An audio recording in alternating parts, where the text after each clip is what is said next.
Angibingelele ngiphinde futhi ngikwamukelela kuNqambothi Media TV 18. Ngani zakwethu ngicela ukuthi uyavelela ikhasi. Cela wenze kufanele icofa subscribe, ulike bese ushare le video. Ushiya abaningi bemangele uMax Makhanya ngesikhathi ekhwela edilika laphana kumfundisi osanda kudlula lapha emhlabeni okuwumfundisi uSD Gumbi. Kanti ke uMax Makhanya useveze indaba zokuthi umfundisi uGumbi ubengayilutho kodwa nje umdodovu wekhehla elingazi lutho. Uthi ke uSD Gumbi njengamanje uyahamba uya esihogweni ngoba ubungekho umsebenzi wakhe.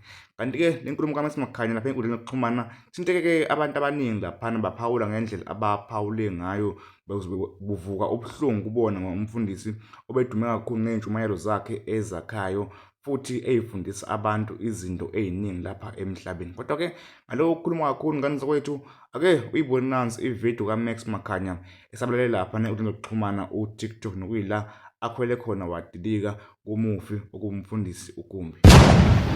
Uyabona lo mdodovu wekhehla ekuthiwa uSD Gumbi njobe efile nje kuphelile.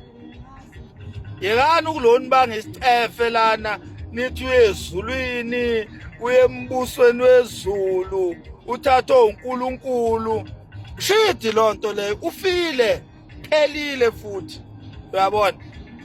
Uyoshintsha laphana emhlabathini la engcwatshwe khona uyoba inhlabathi nje. So hamba phezulu kwakhe sakhe ngaye izindlu simgubhe masifuna ukwakha izindlu simgubhe ngoba uzobe seyinhlabathi. So yekani uloni bangesicefe nithi hawu uGumbi uyezulwini. Alikho izulu, asikho isihogo, akekho uNkulunkulu, akekho uJesu, akekho uSathane. Ayikho nje yonke leyo nto leyo. uGumbi uze wafa nje engeyona insizwa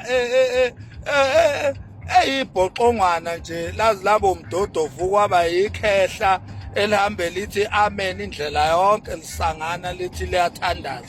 So ufile manje phelile, akukho okunye kuthiwa ngalena kwethuna khona uJesu amasimba yonke lonto amanga kuhlaza. Kade akho lutho ngale kwethuna. Ufile uGumbi phelile, life goes on. Kade